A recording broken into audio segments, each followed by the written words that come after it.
Record label ya WCB Wasafi imekuwa ni record label ambayo inafanya vizuri sana hapa nchini Tanzania.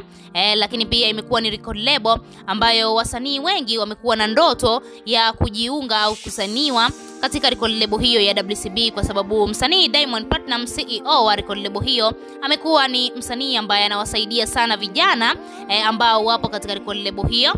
Mfano mzuri kama tunavyomuona msanii Harmonize anafanya vizuri sana katika sanaa ya muziki, na ni msanii ambaye alitokea chini au kwenye mikono ya msanii Diamond Platnumz. Unaweza kuona ni kwa namna gani msanii Diamond amesaidia wasanii mbalimbali ambao wanafanya vizuri sana katika sanaa ya muziki. Lakini pia mfano mzuri ni msanii Rayvanny.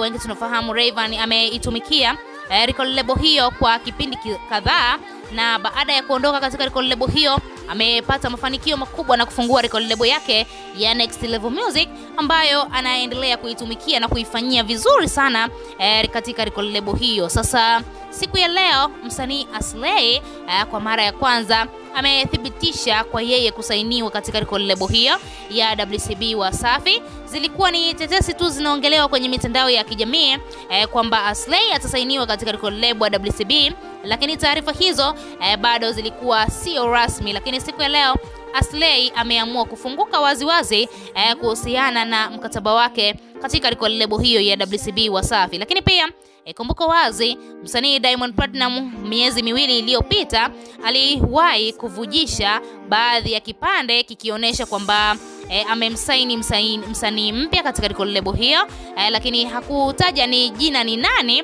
ambaye amesainiwa katika record label hiyo ya Wasafi. Sasa siku ya leo Aslay ameamua kuzungumza wazi kwa mara ya kwanza na kudai kuwa tayari kila kitu kimekwenda sawa, yani yeye na record label hiyo ya WCB Wasafi mambo yote yameenda sawa, na ameamua kujiunga katika record label hiyo kwa sababu ana malengo makubwa sana katika muziki, na anahitaji kufanya mambo mengi sana ili mradi tu na yeye aweze kufanikiwa. Unaweza kuona ni kwa namna gani msanii Mbosokani ambaye yupo katika record label ya WCB Wasafi ni kama vile amemhamasisha Aslay, kwa sababu tunafahamu wawili hao waliwahi kufanya kazi katika kikundi kimoja ya Moto Bendi wakiwa vijana wanne, ikiwemo Aslay pamoja na Mbosso.